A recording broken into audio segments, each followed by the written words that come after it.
All right, I don't call very many swing trades at all, but this MNGA has my attention. I'm looking to take a position on Thursday. I'm making this video Wednesday night. So MNGA, when I do look for a swing trade, right, something I'm going to hold hopefully for more than a day, right, for a few days up to a few weeks, I generally look for something, like one of these cheapies, like an MNGA, that could give me a really nice percentage gain and has already proven that when it does get going, can make really nice moves, okay?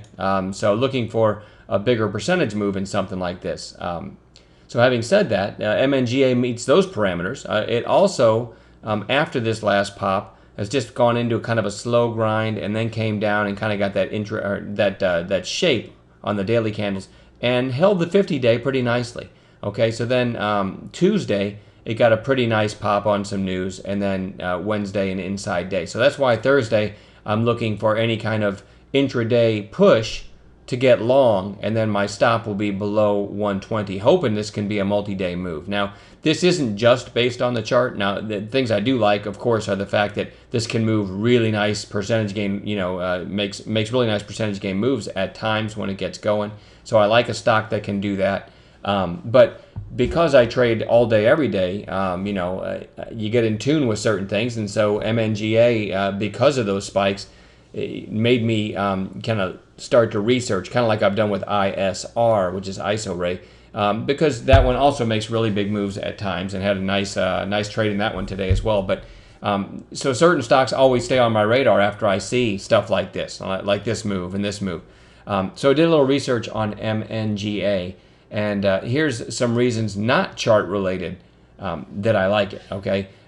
They have developed a gas they call Magna Gas, which, from everything I've read, outperforms acetylene when it comes to cutting metal. Okay, so there's a huge potential market for this, and I tried to get the link and read the actual PR, but something's messed up with Yahoo and the link wasn't working. But the story I think that came out yesterday or the day before was a shop that ordered Magna Gas after trying it, okay, and said it was cutting 50% faster than acetylene. That's fairly big news, because right now, that's early stages, and if the word gets out, word of mouth, and so on, this could end up becoming huge, right? They could have a lot of orders from everywhere. Now, they also, if you look at their presentation that they gave in Vegas, are in talks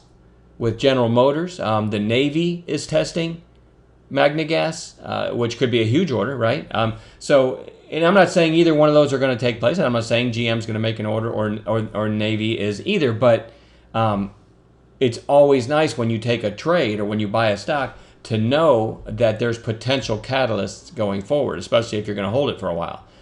Those are two huge potential catalysts. Now, couple that with the fact that they are also into some potential co-combustion deals where, from what I've read, is mixing Magna Gas with other fuels, where you get the co-combustion term, because it's Magna Gas plus other fuels. Apparently is giving a much cleaner emissions, so it's a green stock, right? That's good. And I think producing more energy as well. And they're also using waste to make the gas. So, I mean, it's extremely green company. You got to love that. What else? And I believe, let me read this verbatim here. Magna Gas Italy, in partnership with one of the largest sewage treatment companies in Europe, independently verifies that Magna Gas treated sewage exceeds European norms for fertilization and irrigation. So the sewage that they treat to create the gas, then they're going to, the water is used, or the whatever you want to call it, the remains is used for fertilization and irrigation. So again, extremely green company with potential, big news in the near future. Again, I'm looking for an entry long on this one on Thursday, and I will probably post on StockTwits if you're on there if I take an entry. I'm looking for an entry long on Thursday, and with my stop below $1.20, hoping to get a multi-day move and maybe some nice news in the near future on this one. So it's a cheap one. You don't bet the farm, but it's got potential, and one of my favorite swing trade ideas when it comes to potential as far as the company itself and the stock price. Percentage-wise, we could get a really nice move. And they're not shy about PRs either. So every time they cut a deal or anything like that, they'll put out a PR. And for a short in a name like this, that's scary stuff because you can just get trounced upon. So anyway, as long as this holds above $1.20-ish, especially if I get a nice entry on Thursday, that's where my stop will be, below $1.20, and looking for hopefully a nice percentage move in MNGA.